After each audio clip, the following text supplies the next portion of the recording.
city council members decided to hold off today on voting on requiring bars to close. A woman was found stabbed to death June 3rd. And then this over here, 3 months ago, I had to take a boat to get to this house. Now I'm standing completely underneath it. So by early next month, the view from the beach here should simply be water.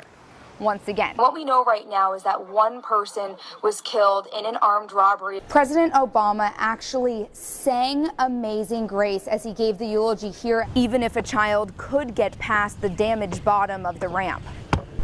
This giant gap still prevents a child from getting onto the playset. And a little while ago, we heard that one person was detained, but it wasn't confirmed if they were involved with this robbery, but that has been confirmed now. During closing statements, the prosecution went first and the defense went last. Tell us why that was. He did notice several gang symbols, including this star. It's about 107.5 degrees right now. He says they do their best to protect people, but the ocean is unpredictable. Anyone is invited to sit down and play a tune. Last year, South Carolina passed a law laying the groundwork for solar energy in the state. In the November poll of likely voters for the South Carolina Democratic primary, Hillary Clinton led with 71%. Just 2 days ago, Forrest Johnson says he used a car to get down Riverside Drive. But now, today, I'm in a boat and it's 3 feet deep in our driveway. Johnson and others in the Riverside Drive community are using boats to get back and forth because they've decided to wait this wave of flooding out at home.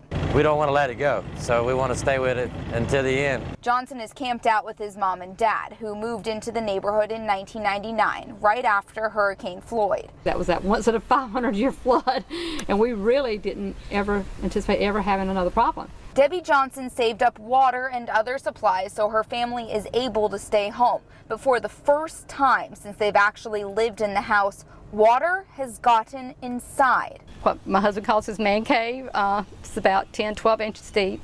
Down the street, or now the river, Ed Blanton has water in his garage, but he's experienced worse. I've had about half a dozen floodings. In '96, it got in my house, and I raised the house up 4 feet. Until the power goes out or the water really starts to get inside, Blanton and the Johnsons are riding out the high water with their homes and each other. Sit here on the porch and watch the boats go by. Normally, I sit on the back porch and watch the boats go by. I'm just going to stay here. You don't want to leave home. You hate to leave what you worked for so hard. Pave the road! Pave the road! Pave the 1 year later, We need it! the same message. We need it! Nearly 1 decade later, 8 years ago when I built my home, the extension of International Drive was a key part for me to build my home there. the same hope. We're here for the safety of our neighbors and our friends who live along that corridor. And it's only going to get worse because development continues to grow out that way. Some of the feet are new to the march, This is the #1 priority for me right now. We need it! For our safety! while others have been stepping from the sidewalks to the courtroom and back again. When we first heard the judge's decision, of course, we were delighted with his decision. Then we had to come down to reality. The Coastal Conservation League thinks people in the community should be concerned about the risks to a natural resource. Lewis Ocean Bay is one of the very special ecological places, even on the whole East Coast. Nancy Cave says people should spend time talking to county leaders about working on coming to an agreement, an offer she says Coastal Conservation League recently made. Let's negotiate a settlement that is a balance between both sides.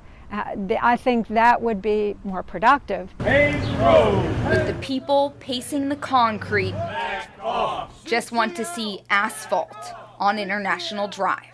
We vowed then and we vowed now that we will continue this fight until that road is paved. He loved life, he loved people. He's a lot of help for anything. He liked to work. He said, I love to work. Work he did on making customers smile at Brothers Mini Shop in Lumberton. Well, I met Cash this summer when the store first opened, and he ran up to me and jumped in my arms and wouldn't let me go, and I fell in love with him. Adia Pegues tucked Cash into bed in a room next to the store Saturday night because he wasn't feeling well. He had an earache, and I gave him some medicine, and I was mad because he wouldn't eat his chicken noodle soup. That was the last time she saw him. They called for me the next morning. His father called because he said he woke up asking for me, and by the time I called him back, he was gone. His father, the store's owner, Manal Abdelaziz, says Cash spent Sunday morning sitting on a stool next to him behind the counter. Then he started chatting with a customer just a few feet away from his son. I was talking to him about business, different things, and all we heard is something happening. I look, oh my God, my son in the floor. Abdelaziz immediately called 911. Help come, but it was late, it happened quick. They've been on some dead. My baby. The gun belongs to Pegues, who would keep it at the store for security purposes, but it wasn't where it usually was. I always keep the gun away from here, hide it under the t-shirt, put it in a higher place. But at that time wasn't there, it was in the wrong place. Abdelaziz says it was an accident and accidents happen. It's just devastating to accept that when it's his own son. And he was growing up so fast. He's 3 years old. He's probably in the body of 30 years old person. He is, my God. These pianos are about to be painted and then they'll be set up around Florence in mid-April. Anyone is invited to sit down and play a tune.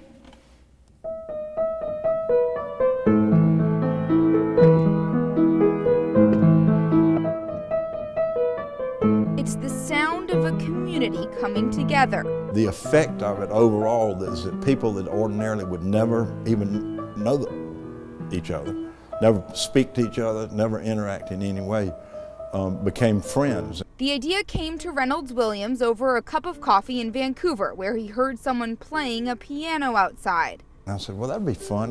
I wouldn't mind buying a piano for Florence. That's when he came across the project called Play Me I'm Yours that British artist Luke Jerram started in 2008. Play Me I'm Yours has been presented in cities as large as the largest city in the world, Mexico City, and as small as a town about the size of Mullins or Marion. People in the community donated the pianos. They will be tuned before they head to public spaces around Florence and even as far as Lake City. All they had to be was playable.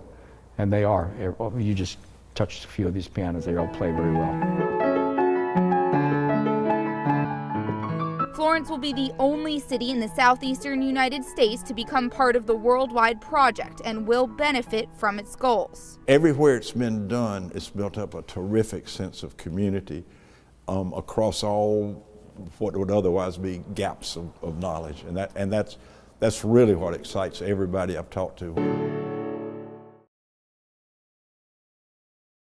That person is expected to be charged with homicide. Police are still here at the scene. It is in Cypress Bay. It's in a neighborhood that's in the Little River area of Horry County. And Horry County police first responded here at 10:30 this morning for a call of a suicide. A third-party caller said that a man was threatening to hurt himself while also making comments that he had done something wrong. So when police arrived, they found that man hiding inside of the apartment, and then they found the body, which was decomposing, of a 29-year-old woman in a closet. And so the coroner's office is investigating this as well. We're still awaiting information from them on the identity of that woman. And as for the man involved, police have decided that they say he is responsible for her death, and they expect to charge him with murder sometime tomorrow. Reporting live in Horry County, Amy Lipman, WMBF News.